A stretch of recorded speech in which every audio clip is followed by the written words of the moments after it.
Hello, Kevin here, and I wanted to make a quick update to last episode of Kerbal Space Program, or programming, rather, because, yes, we failed to find a good transfer maneuver, and a bunch of you had some very insightful commentary on what are some ways that we could go about fixing this. One of the solutions that was suggested is, why don't we start with some good guesses, right?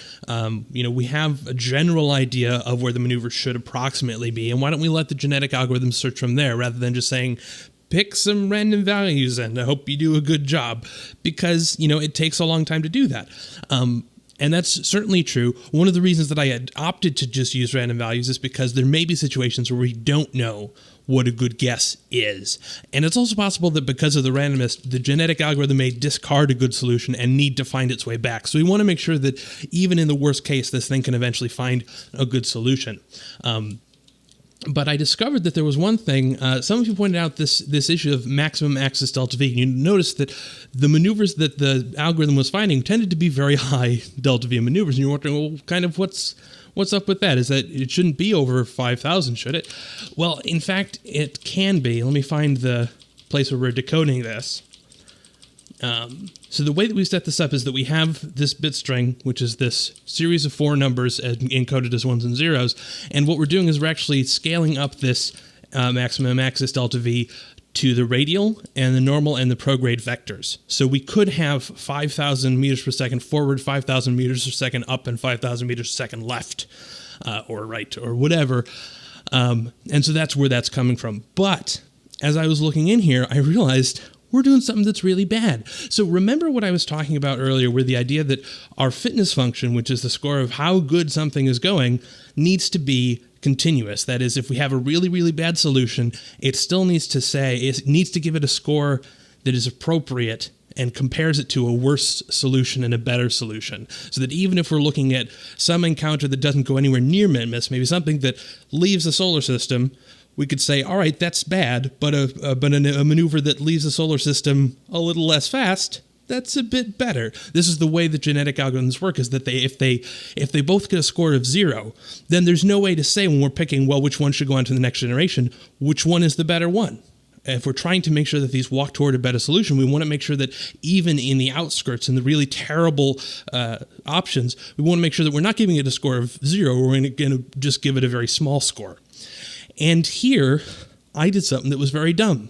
So we have these 4 values. We have the time that we're going to do this stuff. We're going to have the radial, the normal, and prograde delta V, and we're scaling those up. So this means that we're saying, take a value between -1 and 1 and multiply it by 5,000. So we're going to limit the search space to -5,000 delta V in the radial direction and 5,000 delta V in the radial direction. But in doing that, we're actually we're losing a whole bunch of information that we have inside this floating point value. So remember, a floating point value is it can be something like this, and it can be something like this.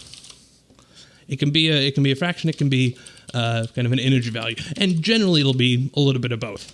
But what we're doing here is we're saying, all right, if it's not 0, because we have to make sure that we don't divide by 0, I'm taking 1 divided by the value that we pulled out, and I'm saying, make sure that it's not greater than 1 or -1.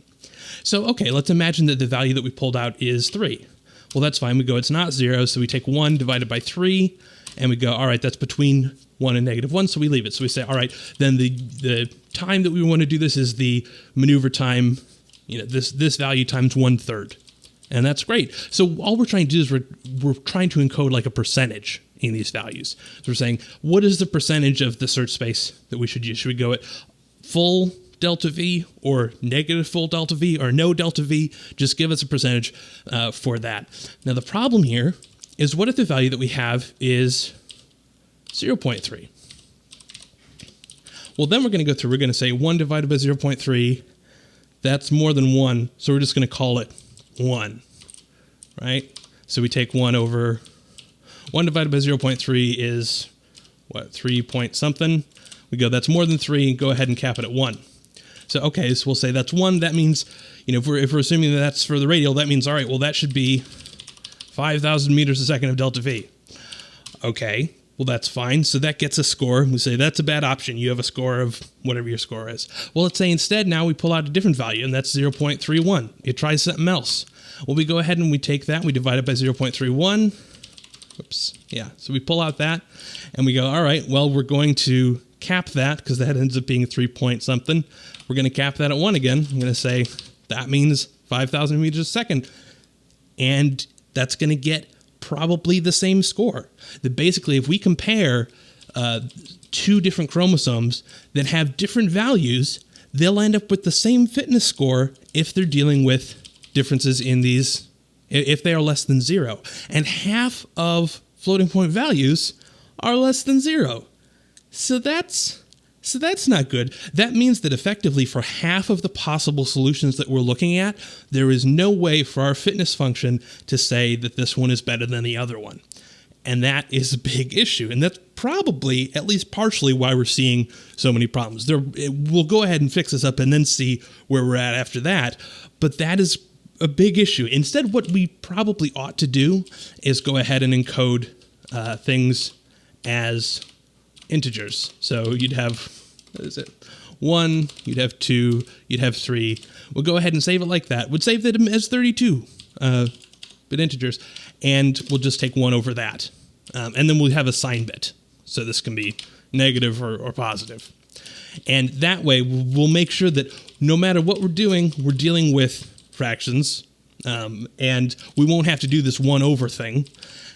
And then we'll make sure that for all of the options, we are actually getting a different result. It's creating a different type of maneuver node. Then if we end up encoding, 3 or 4, it's not going to go, those are roughly the same, use the same amount of delta V for those. So then the fitness function can actually discriminate between those two. So I just wanted to point that out because, that's a big slip up on my end. And, basically half of the solutions have no valid feedback. So we're going to have to go ahead and fix that up. Basically, we're going to get rid of the floating point stuff, and we're going to add a different converter that'll go ahead and take a number like 23 or 24 and convert it to the series of zeros until whatever the bit string is for 24. I don't remember. And then we'll have a different one that converts that back into 24. And we'll use that for our encoding rather than the floating point values, because in reality, we are just throwing away stuff. And that's never good to do when you're relying on the algorithm to try and find the best option. Anyway, I hope that is sort of helpful. I know it may be a little bit confusing, but I wanted to point it out because a lot of you have been very, very helpful in offering feedback, and I'm looking forward to seeing if we maybe can make this work. And I will see you all next week. Cheers.